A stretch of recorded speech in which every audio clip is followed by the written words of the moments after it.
धक धक करेगा तुम्हारा हृदय कि बेटा गया है सुबह 5-6 बजे, अभी तक लौटा नहीं, गया कहां। चूंकि आप यहां पर हैं, हम यहां पर हैं, हमें पता नहीं है। पर इससे क्या होता है?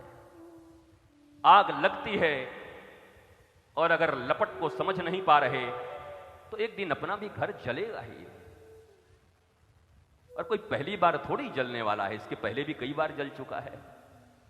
बड़ी मुश्किल से तो 1947 में हमारा शरीर स्वतंत्र हुआ है, यद्यपि मानसिक रूप से हम आज भी गुलाम हैं।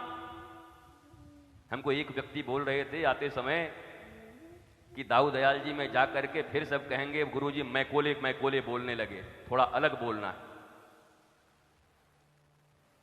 हमने कहा अगर इनको ये जानकारी नहीं होगी हम लोगों को कि हमारी जो शिक्षा चल रही है उस शिक्षा व्यवस्था में हम बहुत दिन बचने वाले नहीं। ये जानकारी अगर हमें नहीं होगी तो आप तो चले जाओगे। 70 साल के बाद हर आदमी को जाना है, 60-70 के बाद। पर अपने गोद में जो बच्चे लेके घूम रहे हो ना, जिनके लिए गाड़ियां खरीद रहे हो, मकान खरीद रहे हो, दुकान खरीद रहे हो, मुम्मू मुम्मू मुम्मू पुप्पू पुप्पू कर रहे हो उनको, मुन्ना मुन्ना पुप्पू पप्पा।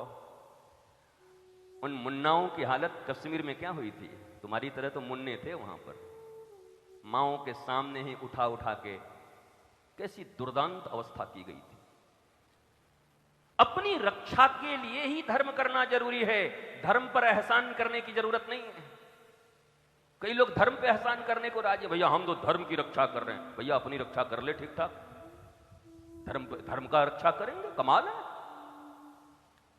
हम समाज सेवा करते हैं, अपनी सेवा कर लो ठीक से। हम राष्ट्र सेवा करते हैं, अपनी सेवा कर लो, राष्ट्र सेवा हो जाएगी। मनुष्य का जागरण ही अपने परिवार, अपने समाज, अपने राष्ट्र और इस पूरे ब्रह्मांड की सेवा है। अगर इस यूनिट को हम न सुधार पाए, अगर इस यूनिट पे ध्यान नहीं दिया, ये श्रीमद् भागवत की जो कथा होगी, क्या ये बाह्य कथाएं हैं या ये आत्मदर्शन की बातें करेंगी, भक्ति की बात करेगी, ज्ञान की बात करेगी, वैराग्य की बात करेगी? आज तो पहला दिन है महाराज जी, आज तो महात्मा वाला कथा होगा ना, धुंधकारी वाला। नारद जी और भक्ति जी मिलेंगे, फिर भक्ति बिचारी जवान हो जाएगी और ज्ञान वैराग्य दोनों बूढ़े रहेंगे।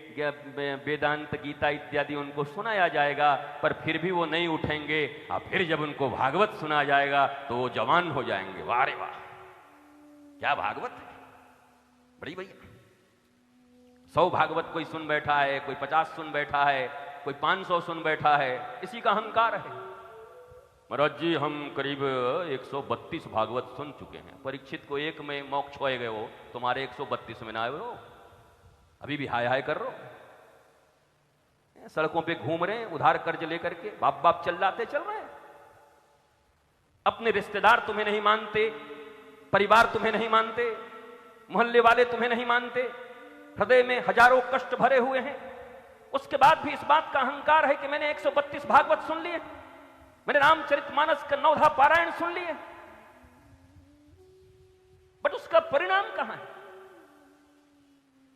आप जब 10 रुपए भी इस दुनिया में खर्च करते हैं तो 10 रुपए का सामान चाहते हैं, दुकान पर जाते हैं, 20 रुपए देते हैं और 20 रुपए का कोई सामान लेके आते हैं। 20 रुपए दे दिया और सामान नहीं मिला तो आप कहते हैं अरे पैसा दे दिया सामान ही नहीं मिला। मैं भी आपसे पूछता हूं, आपने श्रीमद् भागवत जी में समय दिया, श्रीमद् भागवत जी 3-3, 4-4 घंटे तक आपने सुना, फिर आपको खड़ा होकर के अपने परिवार परिजन, आपके परिवार के लोगों से ही पूछूंगा जो लोग ज्यादा भागवत सुनते हैं। हम बलदाऊ जी में काफी दिन रहने वाले हैं, किराया पे एक मकान लेंगे, यहीं रहेंगे और घर घर जाएंगे मैया के यहाँ, छाछ और रोटी मांगेंगे और खाएंगे। अब पूछेंगे जो 132 सुन के बैठे हुए हैं कि ये कैसे ठीक ठाक है ना, सोई बताएगी मैया हमको। अरे ऐसे बैठ रहो, ये सब पता ना क्या कर रहे हो। तब हम पूछेंगे 132, तब पूछेंगे हम 125। क्या भागवत जी में कोई कमी आ गई है? क्या भागवत ग्रंथ में कोई कमी आ गई है? कुछ तो गड़बड़ होगा।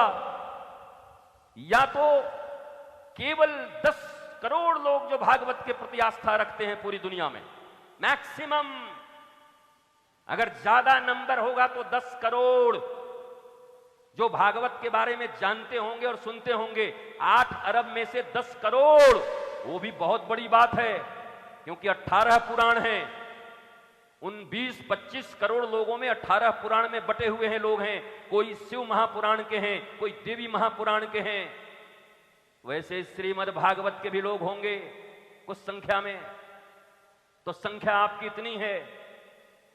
अब आपसे ही प्रश्न पूछा जाएगा कि अगर सुनने वाले ये 5 करोड़ लोग भागवत के श्रवण के पश्चात भक्ति, ज्ञान और वैराग्य हमारे भीतर अगर जग गई, भक्ति और ज्ञान वैराग्य की तरह हम नृत्य करने लगे जीवन में,